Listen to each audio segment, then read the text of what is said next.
Hello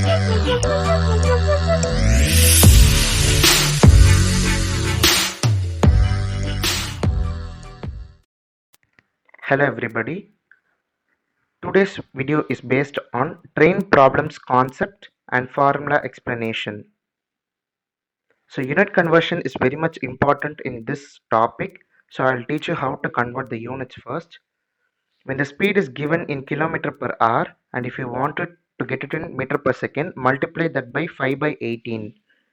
And when the speed is given in meter per second and if you want to convert that to kilometers per hour, multiply that by 15 by 8.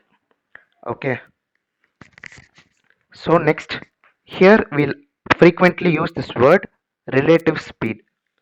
So relative speed definition is, it is defined as the speed of a moving object with respect to another object, right? With respect to another moving object. So for this we'll see an example. A train which is moving at the speed of u kilometers per hour and another train which is moving in the same direction at, at a speed of v kilometers per hour. Or numerically we'll solve. Let's take u to be 60 and v to be 50. Okay. For a person who is sitting in the train which is traveling at the rate of 50 kilometers per hour, it will appear as such the other train is moving at the speed of just 10 kilometers per hour. This is because he himself is traveling in a train which is traveling at the rate of 50 kilometers per hour. So he himself will have some speed, right? And the relative speed for him is just 10 because both of the train are moving the same direction. And generally if we want to calculate, it can be obtained by subtracting both the velocities, that is u minus v. We'll take the other case, that is when the train is moving in the opposite direction.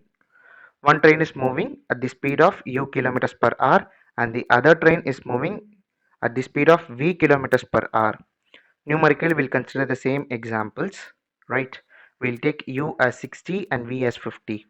Here for a passenger who's in the train which is traveling at the speed of 50 kilometers per hour, it will appear the other train is moving at a speed of 110 kilometers per hour, that is 60 plus 50, because his train itself is moving at the speed of 50 kilometers per hour in the opposite direction. So for him the relative speed is 50 plus 60, that is 110 kilometers per hour. Or in general you have to add when the trains are traveling in the opposite direction. Okay, time taken by a train of length L to pass a pole or a signal or a man who's not moving, very important, is same as the time taken by the train to cover L meters.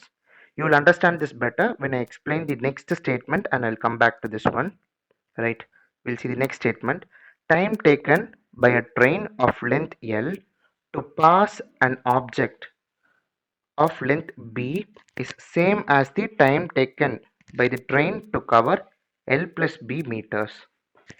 So for the train to cover another object of length b, the train, we are considering the time, right? The train has to completely cross the object. So we'll have to add the length of the object to that of the train. Whereas in the other case, for a pole which is very negligible length, we need not add its length. But object like platforms that will have a considerable amount of length and time considerations will be there. So we'll have to add it in that case. Okay, we'll go to next concept. Let A be the length of train 1 and B be the length of train 2. U be train 1 speed and V be train 2 speed. Okay, so we are going to see when the trains are moving in the same direction. Okay, so we're going to calculate the time taken by the train to cross each other. That is, see, as I told in the examples, there we calculated relative speeds alone. Here we're going to calculate how the time will work. We know time taken. So time taken for the train to cross each other is what we're going to see. We already know time is nothing but distance by speed, right? So distance here means the distance, that is the length of train A and train first train and second train. So it is A plus B. and speed here means relative velocity. When the trains are moving in same direction, we'll have to subtract, so u minus v, and the train's length will always be added, right, because it has to cross each other. But when the trains are moving in the opposite direction, then the time taken by the faster train to cross the slower one, how we'll find that? See, one train is moving in one direction and the other train is moving in other direction. We're going to calculate the time.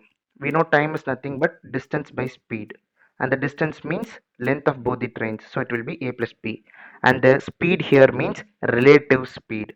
So for the train which is moving in the opposite direction, the speeds have to be added, then we'll get the relative speed as said earlier, right?